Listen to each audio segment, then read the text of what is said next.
पति और पत्नी के सच्चे प्यार की कहानी। एक आदमी ने एक बहुत ही खूबसूरत लड़की से शादी की।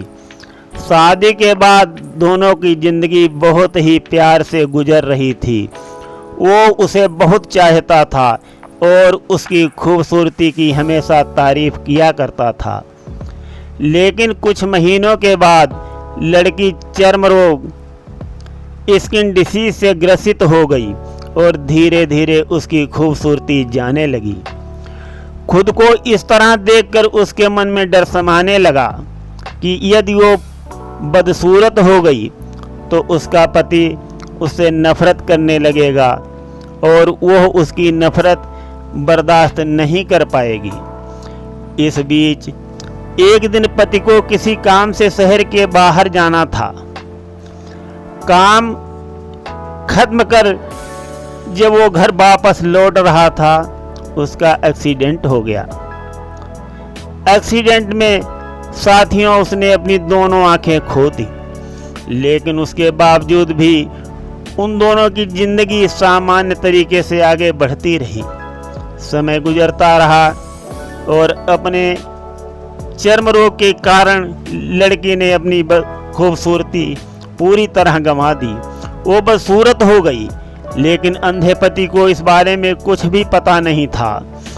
इसलिए उसका इनके खुशहाल विवाहित जीवन पर कोई प्रभाव नहीं पड़ा। वो उसे उसी तरह प्यार करता रहा। एक दिन उस लड़की की मौत हो गई। पति अब अकेला हो गया था। वो बहुत ही दुखी था। वो उस शहर को छोड़कर जाना चाहता था। उसने अंतिम संस्कार की सारी क्रिया विधि पूर्ण की और शहर छोड़कर जाने लगा।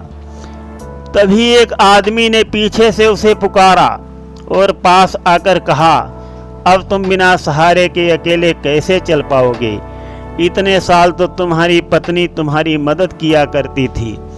पति ने जवाब दिया कि दोस्त, मैं अंधा नहीं हूँ, मैं बस अंधा होने का नाटक कर रहा था।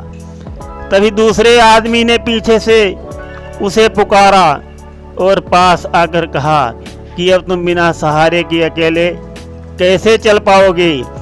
इतने साल तो तुम्हारी पत्नी तुम्हारी मदद किया करती थी। पति ने जवाब दिया कि भाई, मैं अंधा नहीं हूँ, मैं बस अंधा होने का नाटक कर रहा था, क्योंकि यदि मेरी पत्नी को ये पता चल जाता कि मैं उसकी बदसूरती देख सकता हूँ तो उसे उसके रोग से ज़्यादा दर्द होता। इसलिए मैंने इतने साल अंधे होने का दिखावा किया। वो बहुत ही अच्छी पत्नी थी। मैं बस उसे खुश रखना चाहता था। मैं उसे बहुत प्यार करता था, इसलिए मैंने अंधे होने का ये नाटक किया। तो साथियों, इस कहानी में पति और